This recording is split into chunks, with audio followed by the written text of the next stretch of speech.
My guest today on Deep CV Diving is London-based Lisa-Marie Sikand. Until quite recently, she was the Chief Marketing Officer for the EMEA region for Norton Rose Fulbright, a firm she worked at for 15 years. Initially employed as a team support assistant, how did her career develop so fast? What did she learn along the way? And why did working hard eventually become hard work? Let's dive in and find out. Lisa-Marie, thank you so much for agreeing to be interviewed by me today. Thanks, Graham. I am so delighted to be here. So I'm going to start by asking you my favourite interview question.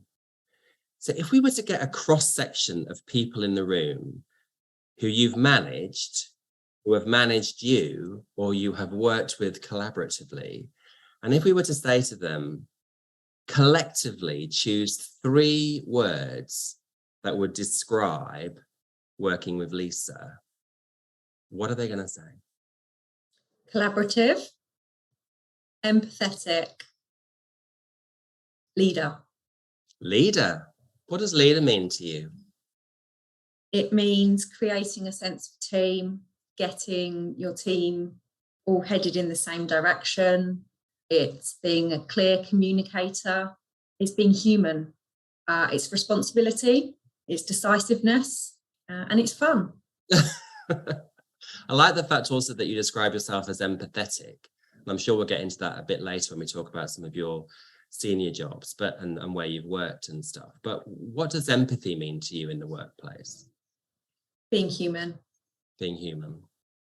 So let's talk about your first real job when you graduated, didn't you, in event management? Yeah, I did the party degree. Shall we just talk about that? What is an event management degree?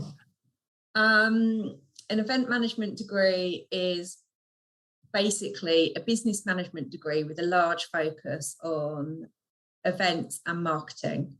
Mm-hmm. So essentially, I think I was the second intake of this degree at Leeds Beckett. And originally I wanted to go into hotel management. And at the last minute, I decided to change. And I wanted to do a degree where there was a year in industry. And it was a lot of fun, but it also had a nice amount of serious business in it. So I did business and economics as A-level, and that really piqued my interest. My dad was an entrepreneur. So I think that business spirit has just been instilled in me from a very young age. But people have always been a huge part of my life, and having fun and enjoying myself. So it just seemed like a good combination of my personality and my interests. Tell me about your first real job then when you left university.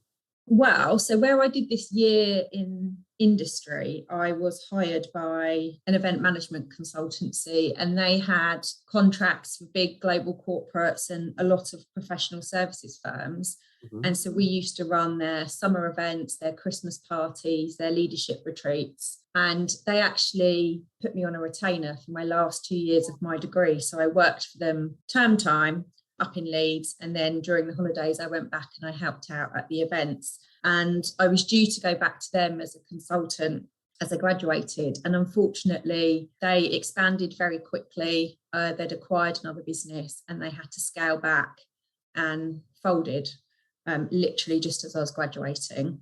So I found myself jobless. And I decided to just put out speculative applications, one of which was to the NSPCC, and they were actually just creating a new role for an events coordinator in their policy and public affairs department. So it was a government-facing role, and the idea behind that was to help the NSPCC lobby the government to create change for children, to better the lives of children. So absolutely fascinating remit. And I stayed there for about 18 months. And then I decided I wanted to move on. And so you went from a national charity to a global law firm. So I'm curious, your first day at Norton Rose, I'm sure it was a million miles away from the offices of the NSPCC. So take me back to that first day that you started at Norton Rose. Well, interestingly, on my first day. So I joined there as what was called a team support assistant, and this was a newly created role. And it was a junior role within one of the practice group teams. It was sat in corporate. And the role had been created because there was a lot of administrative responsibilities on the team leader, who was a senior corporate lawyer. And there was a lot of marketing and business development activities that needed to be supported in that team. And the central marketing and business development function didn't have the capacity to do that. So there had been a restructure and 10 of these roles were created. As I said, I was hired into corporate and I was working with the team leader. I had some understanding of how law firms worked, but it was quite limited. And it was on a personal basis that I knew anything whatsoever about law firms. So on my first day, I had my standard induction. And then I think at about 3 o'clock, 4 o'clock, we got sent to the teams to go and say hi and to meet our new bosses, etc. And my boss, a guy called Mark, said to me, oh, so glad you're here. We've got a pitch in. And I'd just like you to set up a meeting with the global head of learning and development. And long story short, I was in the office until 10 o'clock that night, working on an RFP with the head of learning and development. So that was my first foray. I did turn up again the next day because I found it all very exciting. Was there any moment where you just thought, how did I get here? And were you nervous or intimidated or... So how I ended up at a law firm was somebody who I was very close to at the time was working at Linklaters. Mm-hmm. And it was all of the benefits, if I'm honest, that attracted me to it. So charity wasn't very well paid. And as much as it aligned with my values and I felt good for doing things which were in support of others, I had an ambition to buy a house. I was in a relationship at the time and that was our goal. And I wanted more income and more benefits. And part of the role of the team support assistant would be to organise receptions and breakfast briefings and cocktail parties, etc. So there was an element of events within it. But the thing that was causing me a little bit of concern was how would I be with being in an office 5 days a week? Because I'd been on site at events, I'd been out at clients, I'd been going out externally a lot, going to venues and meeting with suppliers, etc. And so my only real nervousness was about how would I cope with being in the office for 5 days a week and would I find that particularly boring? I had a really good interview process in the sense that I hit it off really well with my interviewers. There were 3 of them and it just felt easy. You know, they were very natural. Obviously, it was quite anxiety inducing in the sense of it's professional services and you're in this big executive meeting room. And I remember they had a fridge with drinks in it and I thought it was fantastic. I was just so impressed by being offered a Diet Coke that I was just like, okay, this is amazing. But yeah, it was a good process. Mm-hmm. It was a rigorous process though, and part of the interview process was I had to rewrite an article on Islamic finance, and I didn't even know what Islamic finance was at the time, so the terminology was completely alien to me in general. But in order to demonstrate my writing skills, that was one of the tests, and you had to do that test prior to being interviewed. Wow. So I recognised that I was somewhere where there were people of a certain calibre. Yes. And that there was high quality and high expectations, that's for sure. I'm pausing the interview here to take my first deep dive into what we've heard so far. You can really see how her attitude to work was positive and open-minded from the beginning. From when she had to send out her CV speculatively, to being asked to write on Islamic finance in her first interview, to working until 10 o'clock at night on day one. This proactive and energetic approach will be a theme throughout her career and is worth noting. Let's return to the interview. Did you, when you had been there a few months, did you imagine that you would be there for 15 years? Oh, absolutely not. But if we think about Norton Rose Fulbright as it now is, and the journey that the firm has been on itself over the last 20 odd years, it has completely morphed from who it was when I joined way back in the early 2000s to now. So as much as it's the same firm, it's a very, very different firm as well. Mm-hmm.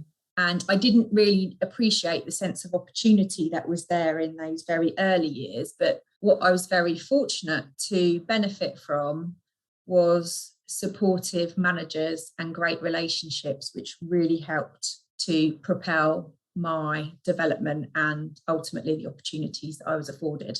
Because you were 5 years in the sort of team assistant roles, and then you moved into a practice group manager role.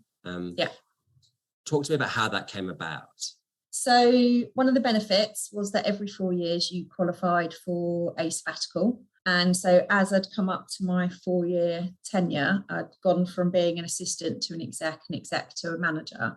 And I took on much more responsibility for the day-to-day running of the corporate team. And at that point, I think it was about 70 people in the team. So I went off to Australia, actually, on a sabbatical. And just before I went off, I was approached by a marketing communications agency for a relationship management role. And it piqued my interest because I had progressed 3 times throughout that sort of tenure that I'd been there for. And, you know, it's flattering when somebody approaches you about something. And so I spoke to my boss at the time, and also the head of department then got wind of it. And he basically approached me and said, look, I hear you've got an offer from, or some interest from somewhere else. I know you're about to go off. If you haven't got time to have this conversation before you go, would you consider not making a decision until you get back? Because there's something I'd like to offer you. And essentially, he offered me to become his right-hand person and to become the practice manager for the corporate function. Mm-hmm. And he wanted to retain, in his words, retain the talent within the business, could see that I had very effective relationships, knew corporate quite deeply, and needed a new type of support himself because the person who was in that role was relocating to the Middle East. And ultimately, I decided to take that role.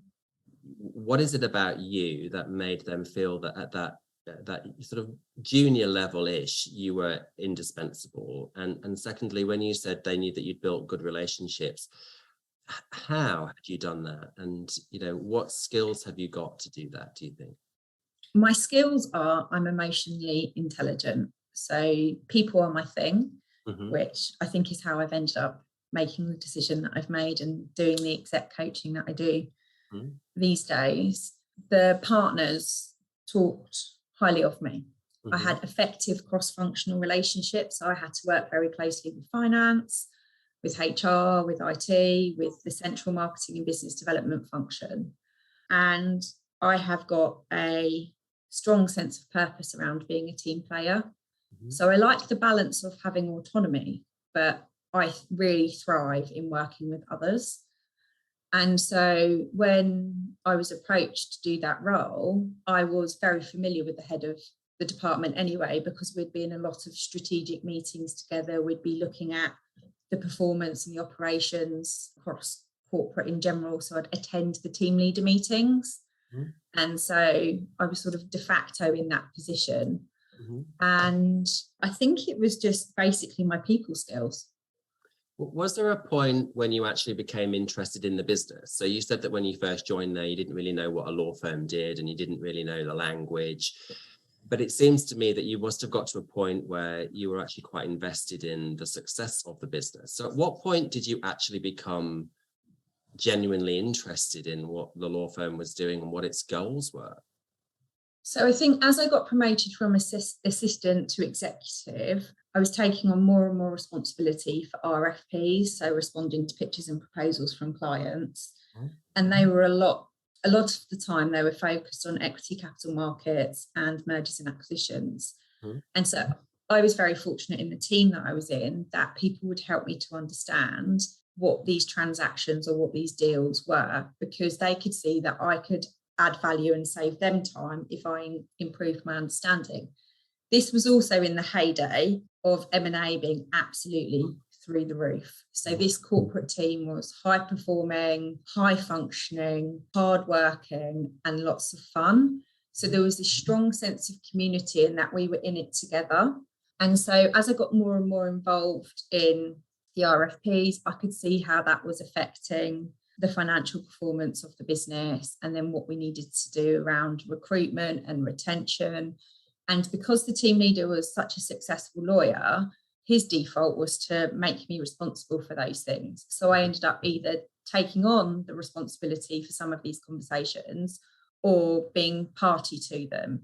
So I was put in a very trusted position by that team leader and then by the other partners, just by the responsibilities that I was given. And as I said, these were new roles. So there was an interest from, at the time, the London managing partner as to how this pilot, it wasn't necessarily a pilot per se, but how this new way of doing things was working out. And over time, there ended up just being 3 out of 10 of us remaining in those roles. And the 3 out of 10 that ended up remaining in those roles were people that had full investment from their team leader and were given full authority to act on their behalf. So yeah, my knowledge of the business and how it worked and the information that I was privy to was sensitive, but also I'm not one of those people that abuses knowledge. You know, you get those people that think knowledge is power and therefore they use it politically. That's not my style.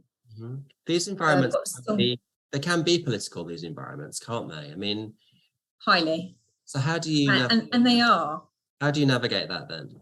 It depends, to be honest. It depends on your strength of relationship. It depends on who you're dealing with. It requires good self-awareness. You also need to be clear. You know, I was always very clear. Is somebody talking to me as Lisa-Marie, or are they talking to me in the hope that I share this information back to my boss, whoever my boss was at that time, whether it was the head of corporate, the global head of banking, or the managing partner. And so I was alive to that. And as I mentioned, you know, where I've got a good understanding of people and being able to read a room and read a situation, I think that helped me. I'm pausing again because her point on politics and how to navigate it is excellent. And it's really worth reflecting on in your own place of work, asking yourself, are they telling me this for my benefit or in the hope that I'll pass it on to others? Back to the interview. Do you think there's a correlation between, you started off live saying that you might want to go into hotel management? And I'm often interested in people who've come from a hospitality background, who've been very successful in law firm business services. Do you think there is a link between that sort of concierge approach that you might get in a hotel environment and using that concierge approach in a professional services environment? Absolutely. And I think for me, it probably stemmed earlier when I was working in retail. So I was working for Marks and Spencer's. And, you know, when you're dealing with customer service and you're dealing with people coming at you with different types of problems and behaving in different ways, you have to become attuned to how best to deal with people. And concierge service is something which is expected at times in law firms, but the way in which the business of law has changed has meant that that is no longer possible because of scalability and profitability and all of those other things. And it's about right sizing the resource for the task. And that has been, I think, a significant source of tension, particularly in growth, you know, big growth law firms in particular. But it's really given me a sense of how to help people. And the thing about working in a law firm is lawyers are trained to minimise and perceive and understand and mitigate risk. And so when you're going to them and you're trying to lead and direct marketing and business development strategy, as I ultimately was doing as CMO, or even prior to getting to that level, when you're trying to influence transformation and change, you have to understand how to influence effectively when people are already highly skilled and adept at managing risk in a particular type of way. And we could put all lawyers in the same bucket, but actually there are things which differentiate dispute resolution lawyers to corporate lawyers and so on and so forth. And I think the knowledge, the deep institutional knowledge that I acquired over my time at Norton Rose Fulbright served me very well, because I not only knew the business intimately, but I understood the nuances around the geographies, the practice groups, our growth areas, our strategy, etc. You said that when you moved into the practice group manager role, it then involved international travel. Yes. So talk to us about that part of your career. So global practice management, I was working alongside both the corporate global head and the banking corporate head. Eventually, it started off just with corporate. And so I would be responsible for communicating with the team leaders, bringing about change initiatives within each of the functions, bedding in new joiners, new offices, hiring partners. And then when we did a series of what we called combinations, which others may know as mergers, but we were a variant structure, I was, part of the teams which would be attending the offsite meetings and looking at the fit of these different teams and organisations. And so, again, it was a highly trusted position. It was a very people-focused position and business-focused position. But what it meant and what the travel meant was that I could understand, the nuances really of the different locations, how Frankfurt differs to Hamburg, how Hamburg differs to Munich, how Hong Kong is different to Singapore, and build those relationships up to become more and more trusted by the team leaders and the heads of office in those different locations, and ensure that to the best ability possible that our understanding of their context and their situation was considered when we were trying to bring about global alignment or other change. And when you've got, at the EMEA level, there are 23 offices. When you've got 23 offices and you've got, hundreds, if not thousands of people, and their views and the partnership dynamic and the partnership structure to consider, it's highly complicated. I'm curious to just dwell on this for a little while, because we often place people in roles where they are responsible for many jurisdictions, multiple offices, etc. But they're often working in a local office where the partnership is very focused on what's in front of them. How do you navigate a job where a lot of your responsibility is elsewhere? And how do you communicate internally the different aspects and cultures of the firm so that they understand, or you can impart your knowledge of what actually the whole culture is like, not just the office culture? You have to be curious. Mm-hmm. And you have to be open, because if you go in with assumptions or you go in with a very fixed view, then you will miss things and you will not create the types of relationships that will be successful.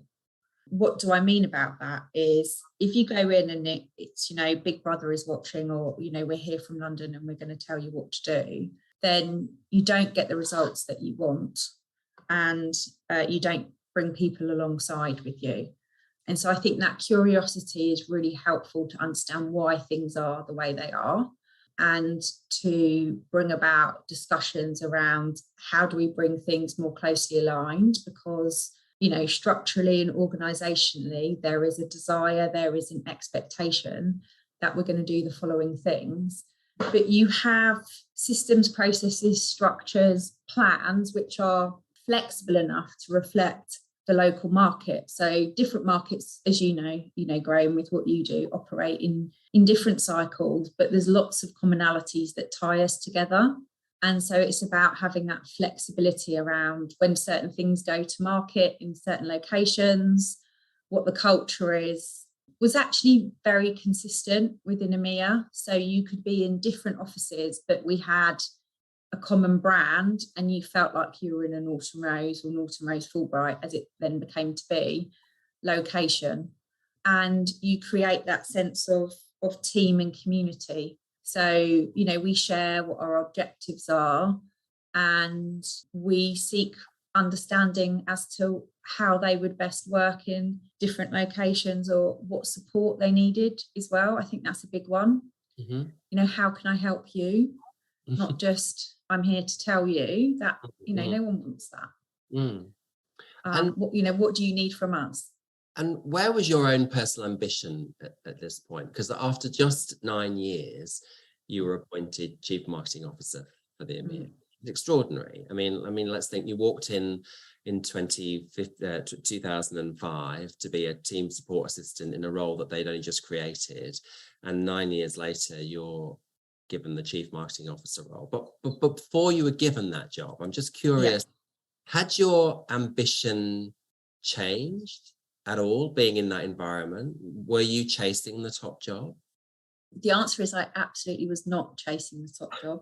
I have always been quite ambitious. Mm-hmm. I worked incredibly hard and I was known for getting stuff done. You know, my reputation was if you want something doing, ask LM, she'll get it done.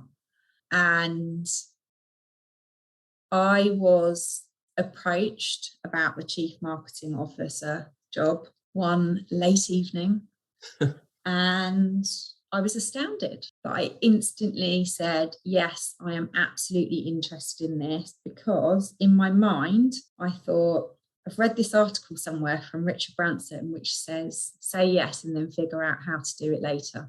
Mm-hmm.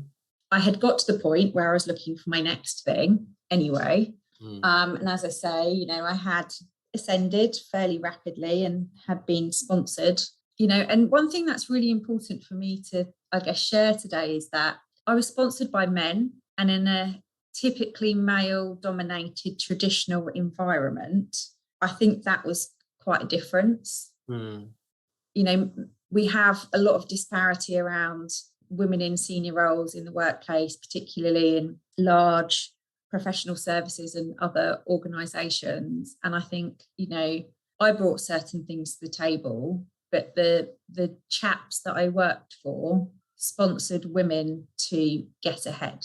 Mm-hmm. And it made a difference. And so I said yes. And you did that for nearly 5 years, or you did that role for 5 years. We work with a lot of candidates who aspire to be a chief marketing officer. So I'm just really curious, what does a chief marketing officer do on a daily basis? Prove that they're not a cost. My key responsibility really was to lead and motivate and coach our very international, diverse marketing and business development team across 23 locations within EMEA. So I had 3 counterparts in North America, South Africa, and Australia. And between us, it was our responsibility to align our functions globally. Another quick deep dive here, because I think it's really interesting. She didn't mention marketing at all, instead describing the CMO role as one of leading, motivating and coaching. And this is important to consider, as marketing skills and ideas only take you so far. When it comes to leading large teams, it is often the people skills that are critical for success. Back to the interview. Spent a lot of time doing strategy development. So what was right for the EMEA market and how would we go to market in each of our different locations. We put in place a global client protocol and client development function, which I was part of the senior team that did that. And so one of the major projects was account-based marketing and relationship development enablement, which was hugely transformational for the organisation and is actually something I continue to do to this day in my coaching practice. There was a lot of firefighting required because the business had transformed fundamentally, and that tension which we touched on earlier around the concierge service and the global standardisation had become a strategic priority, and that meant service differed. Mm-hmm. And that was a pain point. And also we'd got to the point where systems and processes and practices weren't always fit for purpose or best in class. Mm-hmm. But the organisation was going through a huge amount of change, and there obviously had to be global project management for what took priority, and finance and IT systems needed to be robust before anything else. Not a lot of it sounds like marketing. No. Wow. To be a chief marketing officer. I had a senior team of 10, and within those 10, there were subject matter experts. Mm-hmm. So there were marketers, there were PR, there were communications, there was client developers, there was practice group business development. And so it was tying together the different elements of those specialisms which underpinned the global strategy. you think it's the So right title? I'm curious, do you think Chief Marketing Officer is the right title for that type of job in a law firm?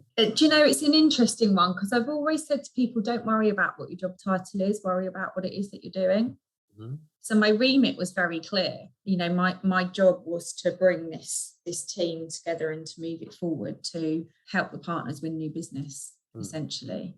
And our global brand was managed centrally. So my devolved remit was much more focused on winning business within the region that I was responsible for. Not so much directly winning business, I guess, supporting the partnership in winning that business. I also had a bit of a hybrid role in the sense that I was a trusted advisor to the managing partner, because the managing partner I had worked with him previously in one of my earlier roles. And so we had a very strong relationship. And, you know, part of what I would be responsible for would sit more broadly across the business. Yeah, so I don't know, to answer your question. Do I think it's the right job title? Possibly not. But I think the thing about the CMO role is it's seasonal. Right. You know, it goes with what's going on in the marketplace. Yes. So at some point it could be digital transformation. Another point it's around account-based marketing. Another point it's going to be based around the brand. And I don't believe that any one person is a subject matter expert in all of those. And I wasn't appointed for that reason either. No, you were a conductor, really, weren't you? Yeah. You were appointed as a conductor. And so after 15 years, which is an amazing length of time to stay with a firm, you left. Talk to me about that decision process. I was exhausted. I quite frankly burnt out, and a number of things in my life happened in one go, specifically within a 6-week period. And prior to that, I had noticed I wasn't my usual smiley, happy self. And this had been going on for a few months. My sleep was poor. My health wasn't brilliant either. And I stopped enjoying it. And when you've got a role like that and your beliefs are, as a leader, you are responsible, I knew my responsibility was to let it go. Because I didn't have the same energy I'd had 5.5 years earlier, and I wasn't showing up as my best self. And I adored my team, and I was deeply, deeply loyal to the business and to my bosses and, you know, my mentors, etc. But it was no longer serving me. So it was a very big wrench for me to say, this isn't working for me anymore. Was it a quick process or? No, it really wasn't a quick process. I think once I made the decision, yeah, but there were these beliefs around, this is just what comes with the territory. You're just tired. You know, there's been a hard run at, you know, there being significant leadership gaps in some of the regions. So at the time we didn't have any coverage in Asia, and I was back and forth to Asia a lot. And when I wasn't back and forth to Asia a lot, I was working Asia hours plus my normal hours. And I'm not putting it all on that at all. You know, we go through seasons where you have to do what you have to do. But yeah, I just lost my passion, and I knew that I and my team deserve better. And it's almost, Graham, like when your strength becomes your weakness. You know, I got to the point where I was caring too much and I'd forgotten myself. Right. And I was eating what I call ping dinners. I wasn't exercising. My sleep was horrendous. It's a vicious cycle. Really, it becomes a vicious cycle. Yeah, you're on autopilot and you're just telling yourself, well, it's tough at the top. This is what happens. Just crack on. You know, you've got holiday in a couple of weeks or whatever. But then I never truly rested. But, you know, your ego takes over a lot as well. And you're trying to wrestle between doing the right thing and not feeling guilty. And yeah, but do you know what? My body just said, you can't do this anymore. Right. And that was it. I was very poorly for a while. At this part of the interview, Lisa-Marie shares some personal experience that could be useful for anyone feeling like their career is not serving them anymore. We know that working in environments such as this can be relentless, and that you must have resilience and energy and good health to be effective and enjoy what you do, because without them you run the risk of sabotaging all that you've worked for. I'm curious to know, if you don't mind sharing, how you went from being in a firm for 15 years with all those colleagues and, the promotions and feeling part of something and being on their journey through the merger and all the rest of it, to suddenly not working. I know that you had a health issue, but then when you started to feel better, how did you suffer from status anxiety at any point? Was there any sort of sense that... No, I wasn't well enough to suffer from it, to be honest. Yeah. I was exhausted, and it took me quite some time. Probably took me about a year to recover from everything that I went through, of which I've not really touched on. Mm-hmm. And, during that time, once I started to feel quite a bit better, I indulged in a lot of self-care practices. So everything from acupuncture to yoga, to hiking, to working with the nutritionist. I just took stock of my life and thought, okay, what am I doing?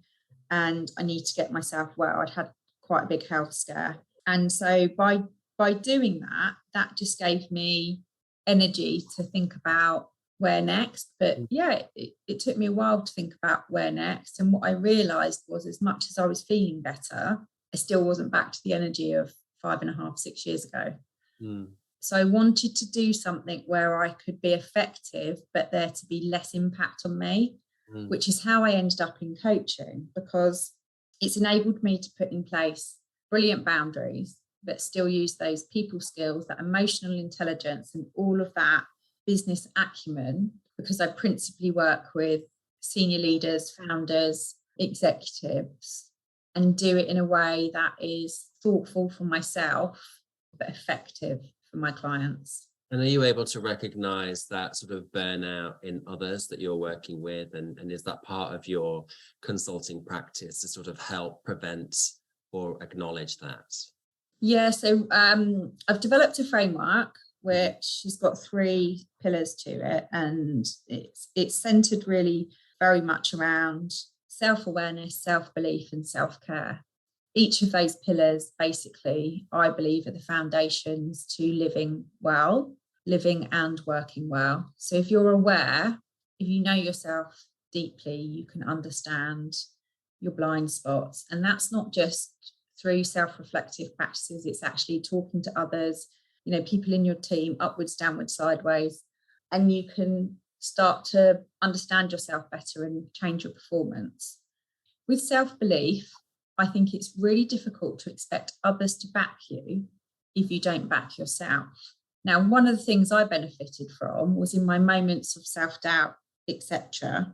I had, global CMO as boss. I had the global director of clients as a colleague who had previously been in my CMO role.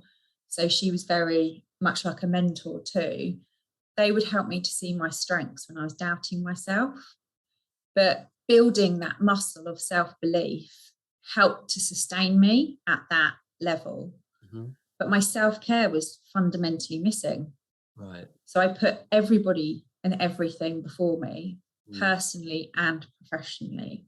And that wholly affected how I ended up showing up, and was, one of the core reasons as to why I burnt out. And so part of what I help people do is understand that self-care isn't a bubble bath or your favourite football game.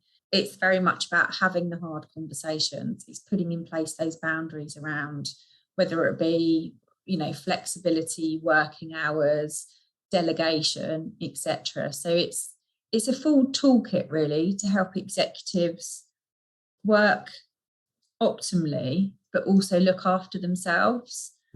And I think the pandemic's changed a lot for many people, and we're going through this, phase of, now is the cost of living crisis going to force people back into offices because people don't want to spend the money or can't spend the money at home, etc. What's that going to do? And, things are recalibrating for themselves. But I think we've been gifted change, and it was well overdue change. But that doesn't mean it's easy for people to show up differently at work and be able to say, I need to do X, Y, and Z, because depending on what sort of environment you're in, what relationships you've got, your own ethics and values, etc. I think all of that has an impact on how people come to work and want to be at work.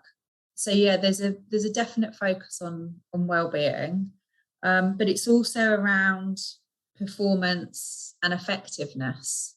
I had a fantastic coach myself, and that really was the beginning of me thinking that is a very powerful way in which to work with others, but in a way that maintains, good boundaries, good health for me.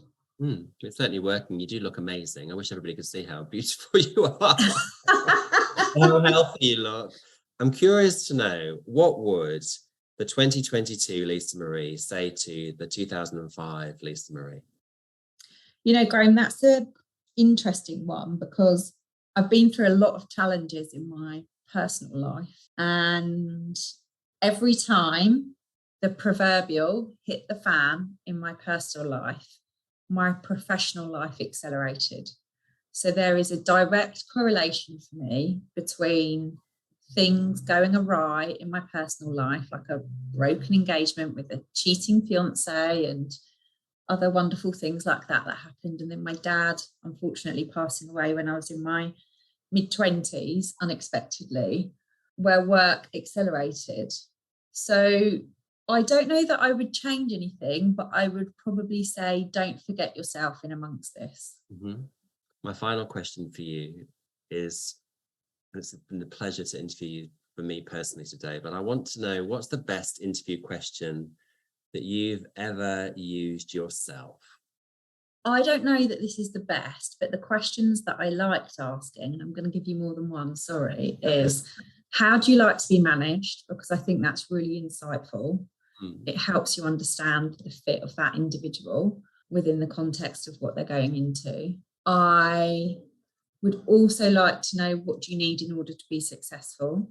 I would be very transparent in interviews. And when I was interviewing with more junior members of my team, I think they were quite astounded as to how transparent I'd be. Well, in fact, I knew they were. And I think it's really important just to be clear with people as to what the reality of something is, because you're going to save everybody time and you're going to hire the right people if you do that.